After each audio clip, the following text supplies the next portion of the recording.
ফকিরহাটে সেনাবাহিনীর ঊর্ধ্বতন কর্মকর্তাদের সাথে মতবিনিময় সভা। সরকার পরিবর্তনের পর যানমালের নিরাপত্তা নিশ্চিতকরণের অংশ হিসেবে সার্বিক বিষয় নিয়ে মন্দির কমিটির নেতৃবৃন্দ সহ সুশীল সমাজের সাথে মতবিনিময় করেছেন 28 পদাতিক বরিশাল সেনানিবাসের brigade commander brigadier general Zobayer হাসনাস।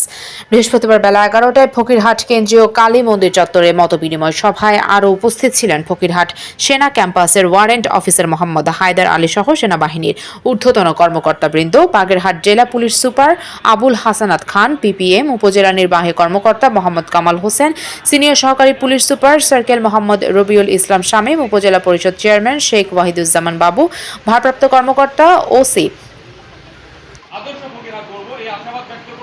আমি দৃঢ়ভাবে বিশ্বাস করি আপনারা সবাই সহযোগিতা করবেন। আপনাদের সহযোগিতা আমাদের সাথে আছে এবং ভবিষ্যতেও থাকবে।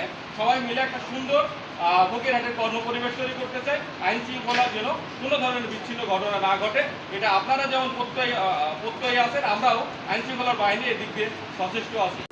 মোহাম্মদ আশরাফুল আলম, ফকিরহাট কেন্দ্রীয় কালী মন্দিরের সভাপতি তাপস কুমার বিশ্বাস, বাজার ব্যবস্থাপনা কমিটির সভাপতি শেখ সিরাজুল ইসলাম সহ অন্যান্যরা।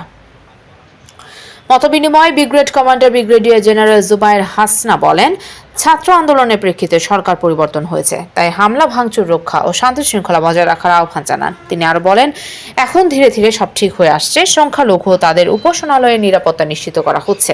অগ্নিসংযোগ, লুটপাট, জমি দখল নিয়ন্ত্রণে আসছে। চাঁদাবাজি, ভয়ভীতি প্রদর্শন এবং হাট বাজার দখল করলে সাথে সাথে সেনাবাহিনী কিংবা আইন শৃঙ্খলা রক্ষা বাহিনীকে খবর দেবেন। এই কাজে আপনাদের সহযোগিতা কামনা করছি।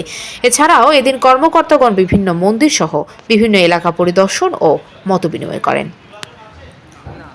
মোহাম্মদ হাফিজুর রহমান, ডাক বাংলা টিভি, বাগেরহাট।